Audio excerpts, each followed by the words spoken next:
आचार्य भगवंत कहते हैं, तुझे गुरुओं ने कितना समझाया है कि बेटा मैं हूं ना, तो तू चिंता क्यों करती है। जब तक तेरी गुरु तेरे आंखों के सामने अपने चेतन अवस्था में है, छोड़ दे सारी दुश्चिंताओं को और लग जा अपने प्रशस्त पथ पर, अपने उन दागों को ढूंढने में, अपनी ज्ञान की पूर्णता में, क्योंकि तेरा उद्यम तेरे गुरु के माध्यम से ही होगा। तेरा पुरुषार्थ तेरे गुरु के संगति से ही सफल होगा। खोज अपने उन मोटे पाषाणों को जो अनंत काल की स्थिति को लेकर के कर्मों से तुझे दग्ध कर रहे हैं। उन प्रस्तरों को जिस दिन तू खोल देगा, उन प्रस्तरों को जिस दिन तू छांट लेगा, उस दिन ही तेरा कल्याण निहित हो जाएगा। आचार्य भगवंत ये ही कहते हैं, जिसने गुरु की वाणी को हृदयंगत करने का मन बना लिया, वो ही तो बत्त समग्गोड़ाणी, समस्त पदार्थों को प्राप्त करता हुआ ज्ञानी कहलाता है। जिसके पास सब चीज मौजूद है। रे आत्मन, तेरे पास ज्ञान नहीं है? अगर ज्ञान नहीं है, याद करने की क्षमता नहीं है, तू कहता है मैं याद नहीं कर सकता, लेकिन गुरु कहता है, हे शिष्य तू कैसे याद नहीं करता, मुझे जरा समझा तो दे। जब तू किसी श्रावक की संगति में बैठता है, जब तुझे कभी गुरु ने या गुरु के शब्दों ने तुझे तेरी दुष्कर्मी पर डांट दिया, बरसों की डांट तुझे आज भी याद है? कहाँ है तेरी स्मरण शक्ति कम? किसी गृहस्थ ने अगर कुछ गलत कह दिया, वो तू भूलता नहीं है, और यही कारण है कि तू अनंतान बंदी के झूले में नित्य प्रति झूल करके इस संसार को दीर्घ करता जाता है। रे आत्मज्ञ, तुझे अनंतान बंदी के झूले में नहीं झूलना, फिर किस में झूलना है मालूम है? विदुषी माँ, किस में झूलना है? तुझे स्वानुभूति के झूले में झूलना है। तुझे स्वानुभूति के झूलों में झूलकर बैठकर तुझे समता के झोंटे लेने हैं, तुझे सरलता के झोंटे लेने हैं। दंभ की रस्सी कस के पकड़नी है। अगर दंभ की रस्सी तेरे आचरण में आ गई तो उस झूले से झोंटे लेते लेते तू नीचे गिर जाएगा।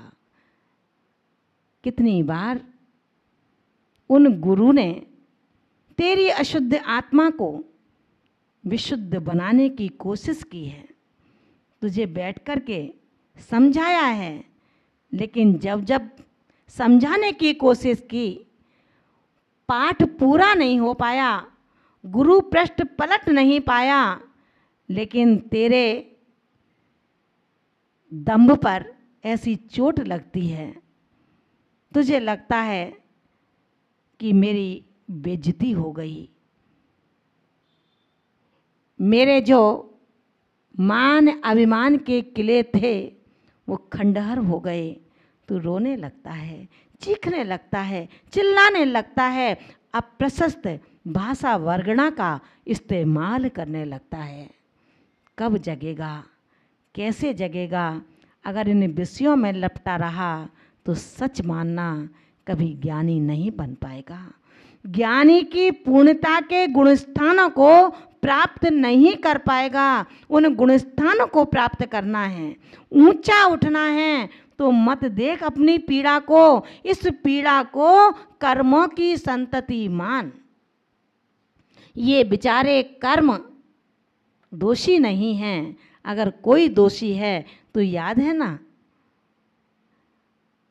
एक सुंदर लड़की को देखा आंखों ने, पकड़ा हाथों ने, अश्लीलता की शरीर ने, और डंडा पड़ा, याद है ना? तो जब तुझे पता है कि मेरे गुणस्थानों की पूर्णता, जब सीढ़ी पर ऊपर चढ़ने का मन है तो एक सीढ़ी पर पैर तो रखेगा। उस सीढ़ी के पैर, उस सीढ़ी का नाम है मिथ्यात, उस सीढ़ी का नाम है अनंतानुबंधी, उस सीढ़ी का नाम है क्रोध। उस सीढ़ी पर पैर रखने से पहले तुझे उस सीढ़ी को पैरों से दबाना पड़ेगा, पैरों के नीचे कुचलना पड़ेगा। उसके अंदर सीढ़ी नहीं कुचलती, लेकिन सीढ़ी के अंदर जो क्रोध का मसाला है, जो मान का मसाला है, जो कसायों का सीमेंट है, वो दब जाता है। और दबा हुआ तुझे कभी तेरे पैरों को जकड़ नहीं सकता, पकड़ नहीं सकता। तू उसको दबा करके झट दूसरी सीढ़ी पर पैर रख लेता है। रे ज्ञानी आत्मा, विषयों से अनुरक्त होना है, विषयों से दूर होना है, ना इंद्री का विषय लेना है, ना मुझे मन के विषय में रहना है। इन दोनों विषयों से जब मैं विषयासक्त हो न रहूँगा तो निश्चित मान करके चलना, गुरु के एक एक शब्द मेरे लिए सर्वौषधि का कार्य करेंगे। गुरु की छाया विराट बट वृक्ष की छाया प्रतीत होगी, और गुरु का अवसान, गुरु की रिक्तता, गुरु का वियोग मेरे लिए मरने के समान होगा। महान भावों, इन्हीं शब्दों के साथ में हम इस अज्ञानी विषयासक्त जीवों की दशा को समझते हुए अपनी दिशा को सुधारने का प्रयास करें। इन्हीं भावों के साथ जय बोलिए कुंद कुंद स्वामी की। आचार्य कुंद कुंद स्वामी कृत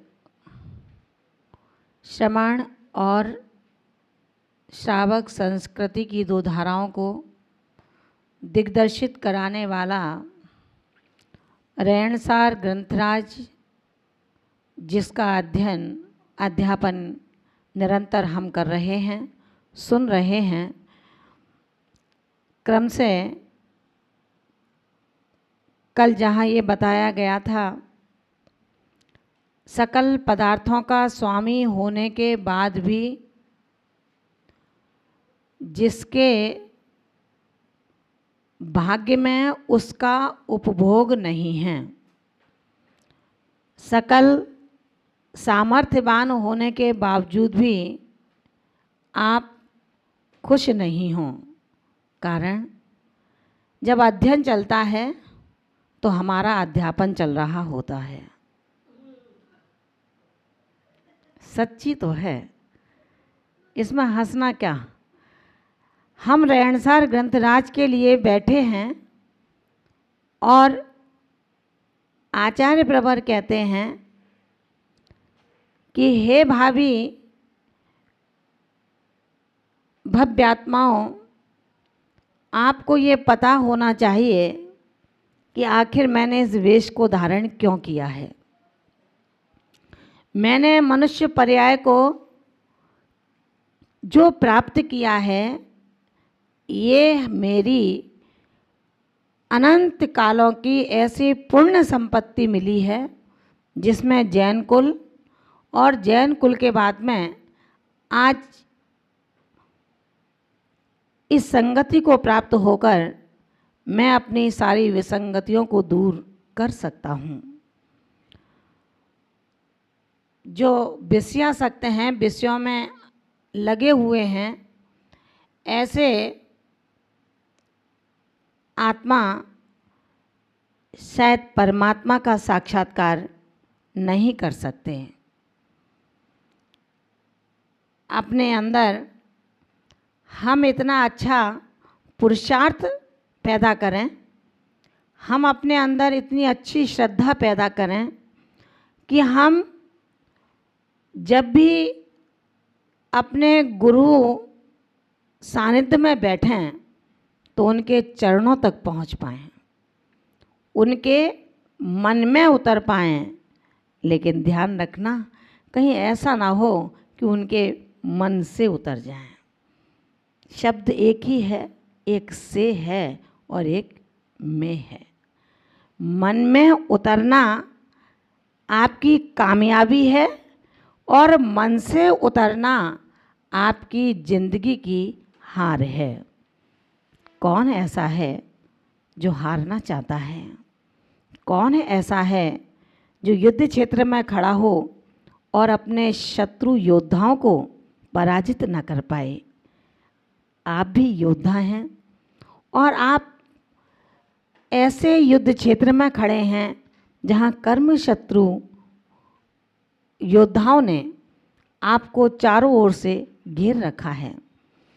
इन कर्म शत्रु योद्धाओं को पराजित करने के लिए हमें उन धातुओं के अस्त्रों की आवश्यकता नहीं है जिसको ढाल कहते हैं, जिसे तलवार कहते हैं, जिसे वाण कहते हैं, जिसे तरकस के तीर कहते हैं। हमें चाहिए तो ऐसा सुरक्षा कवच जो हमारा सुरक्षा कवच हमारे व्यवहार चार आराधनाओं को करने के बाद हमें प्राप्त होता है सम्यक दर्शन के रूप में। जब सम्यक दर्शन रूपी कवच हमारे पास में होगा तो सच मानना आपका कोई भी अस्त्र बाल बांका नहीं कर सकते। लेकिन जब सुरक्षा कवच ही न हो तो भला कौन बचा पाएगा? कल आचार्य भगवंत ने समझाया था, अज्ञानी और विषयासक्त जीव की दशा क्या होती है। अब आज बताते हैं आखिर फल को प्राप्त कौन करता है। चाहे वो फल अशुभ हो और चाहे वो फल शुभ हो, उस फल को प्राप्त करने वाला कौन? 74वीं कारिका में हम सभी इस चीज़ को समझेंगे। बथु समगुणाणि सुपतिदानि जहाँ फलम लहदी णाण समगो विषय परिचत्तो लहदिता चेव। आचार्य भगवंत ने कहा कि जहाँ यानी कि जैसे बत्थु समग्गो समस्त पदार्थों की, सकल पदार्थों की युक्तता होने के साथ जो सुपात्र दानी, जो सुपात्रों को दान देने वाला रानी ज्ञानी फलम फल को लहदी प्राप्त होता है, तहा चेव वैसे ही विषय परिचित्तो जो विषयों का त्यागी है, राण समग्गो और ज्ञान से युक्त है, ज्ञान से सहित है, ऐसा ज्ञान से युक्त ज्ञानी लहदी उस फल को प्राप्त होता है जिस फल को एक सेठ, एक धनाढ्य जिसके पास धन है, जिसके पास मकान है, जिसके पास सोना चांदी सब कुछ भरपूर है, ऐसा वो समस्त पदार्थों से युक्त जो धनाढ्य है, सेठ है, साहूकार है, उनके लिए कहा है कि सभी पदार्थों से युक्त होने के बाद यदि वो अपनी संपत्ति का इस्तेमाल सुपात्र दानों को करके करता है तो उसका फल उसे शुभ प्राप्त होता है। और जो अपने पास सब कुछ है लेकिन वो ही 99 का चक्कर कि एक की कमी है उसको पूरा कर लूं, उस सेठ की तरह जिसने सोने की का एक बैल बना लिया, अब लोभ जगता चला गया। एक और फकीरी का भेष रख करके रातों रात लकड़ियों को इकट्ठा करता रहा। महानुभावों, जो आकांक्षाओं से युक्त साहूकार है वो अपने कर्तव्यों को कभी नहीं कर सकता।